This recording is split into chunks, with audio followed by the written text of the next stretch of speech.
What up, what up, what up? What's going on, guys? Your boy Jess. Welcome back for another Madden 25 online ranked match.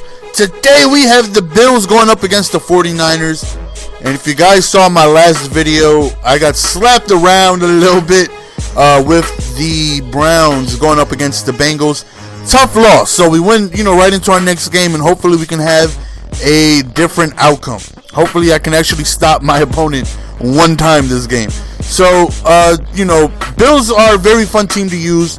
Their defense is incredible. You talk about their D-line with Mario Williams, who's a 94 overall. They got 2 D tackles that are 90 plus. So hopefully they can go on ahead and plug some things up for Gore, make it a little bit difficult to have him run the ball. So, offensively, Spiller's the go-to guy. Spiller's a monster, great speed, and hopefully he can go on ahead and use that speed to get away from all these big hitters.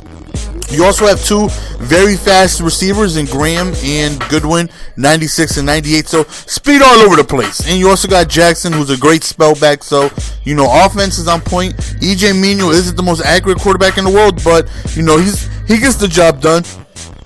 He also has 82 speed, which, we will try to take advantage at some points when we're trying to, run a like this right here, a couple read options. But the 49ers, they just are so aware that they lock down a lot of aspects of your offense. So right here we give it to CJ Spiller, hit the outside. I noticed that my opponent played with the defensive lineman all game, and no disrespect to anybody who uses defensive lineman, but generally you don't see a lot of good players using the defensive lineman. You know what I mean? They rather use a linebacker or safety to try and control, some points over the middle. So, him using a lineman, I'm not sure exactly, how skilled he is. I'm not sure how many skill points I'm going to be getting if I do win. So here we go, back in the red zone where I struggle a lot, but EJ Manuel gets us a very manageable third down situation. 3rd and 4, hopefully we can go on ahead and pick up this first down, and we come out of a split back and just a really quick drag route to Stevie Johnson, and we pick up the first down. And we actually killed, unintentionally of course, the entire first quarter. Calling a lot of plays, just running the ball a lot, not really having any incompletions that I can think of. And we end up, look at CJ Spiller shaking him off him though. Just shaking him off. That run was astronomical though. So we end up getting the touchdown right there, and we end up getting our first lead of the game. So that right there was always a good sign. Whenever I can score in the red zone, is always a big sign. So here we go on defense, and I noticed immediately that he has a very run-heavy style offense, and that kind of plays into the strength of the Bills. You know what I mean? That front line should definitely do some things. As you see, they plug up the holes very quickly, and they do a good job of block shedding. Right here, it hits me with a 3rd and 4 toss, and we end up going to the outside, stopping that. So 4th and 5. Let's see if we can go on ahead and stop them, and we don't. Right there, I believe that was that Bolden, Manningham. I don't know. Whoever it was, they Manningham. He broke the damn press, and it was just wide open over the top. So good call by him. There he goes back again with the run. He definitely liked the toss a lot. He liked the toss to the right side, and that was something I had to try and key in on. Right there, we stop him just shy of the first down, so we are now 3rd and inches. He does get ball back at halftime, so got to keep that in mind. As I've wasted majority of the first quarter, so far he's already wasted half of the second quarter. And right here, he calls the play action. We get to him in time, causing an incompletion.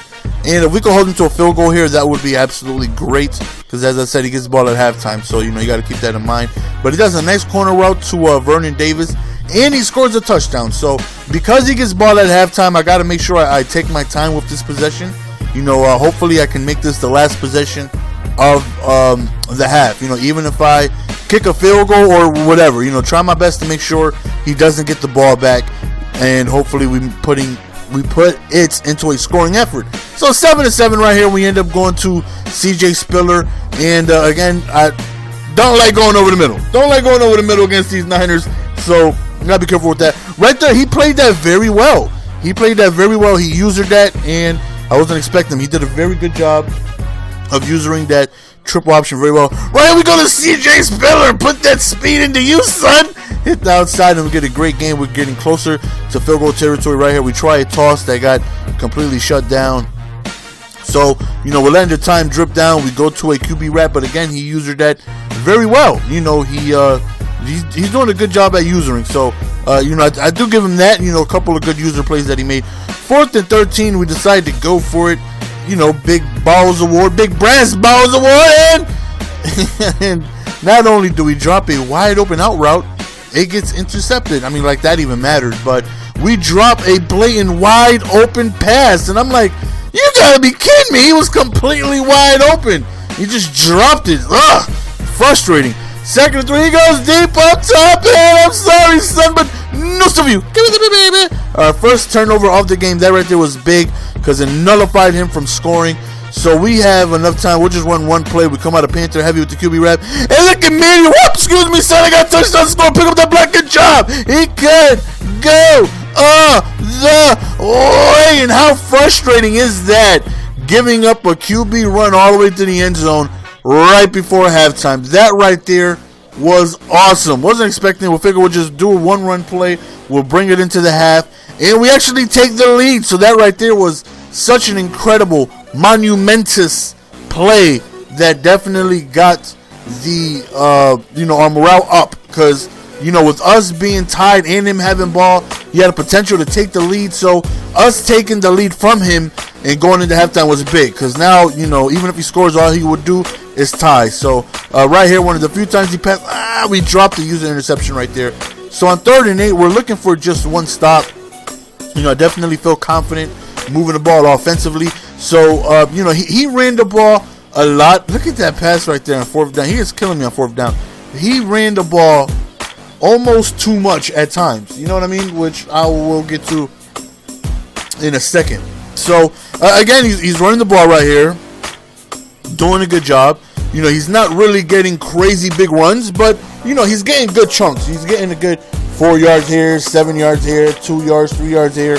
He's definitely getting, good chunks at times. So, right here he's passing, and look at the computer coming through for a doopies. 2nd interception of the game.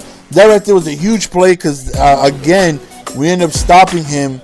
Right there, I figured he was going to run commit because he's been run committing pretty heavily last drive I noticed. So I was kind of expecting a run commit, and that's exactly what happened. And we end up finding a receiver open over the top. So this is what I mean by it looked like he seemed to run the ball a little too much. Now I understand that you should not take running out of your game, if you want to keep running in your game. But at some points, you just got to put down the run game. And you just got to start passing. You know what I mean? You can't just continuously run the ball in certain situations. And that's what it seemed like he started to do a lot. 3rd and 12 right here. He goes over towards the right side. My cornerbacks run into each other. And Bolden ends up scoring a touchdown. And is that Bolden? I don't. Somebody scored a damn touchdown on us. Now it's 21-14. So, again, we have an opportunity to go back up multiple possessions. So, of course, we're looking to, take our time. We got the ball here. No rush. All we want to do is minimum get in field goal range. Make it so that we are up 2 possessions. So, right here, we were trying to see if he was going to run commit again. This time he didn't, but we still have the unbumpable on the right side who absolutely shreds the corner.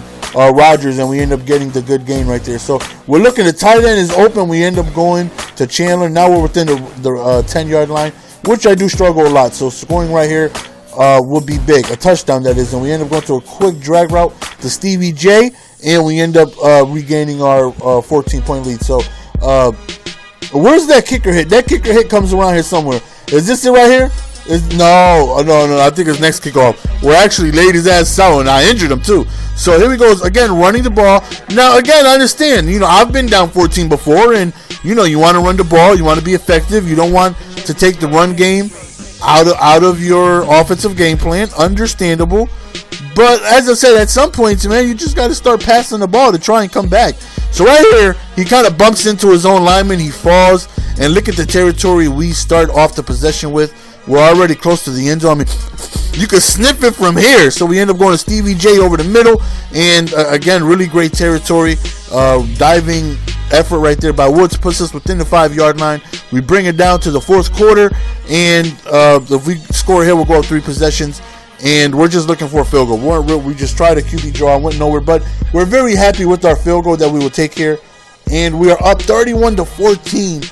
And, you know, after that Browns loss, we're definitely feeling good about being in this position. Look at my boy Hopkins, though. Look at my boy Hopkins. Then he injures LaMichael James, too. Look at, oh, we're bringing the lumber. We are bringing the lumber. Somebody scrape him off the field. My boy got injured. And, again, you know, you're down 17 in the fourth quarter, and you're running the ball. You know what I mean? It's like, at some point, a sense of urgency has to come in, and you have to realize that you might have to start passing the ball in order to come back. Now, you can run the ball down 17, all day, every day. That's perfectly fine. That just keeps the clock moving. That's great.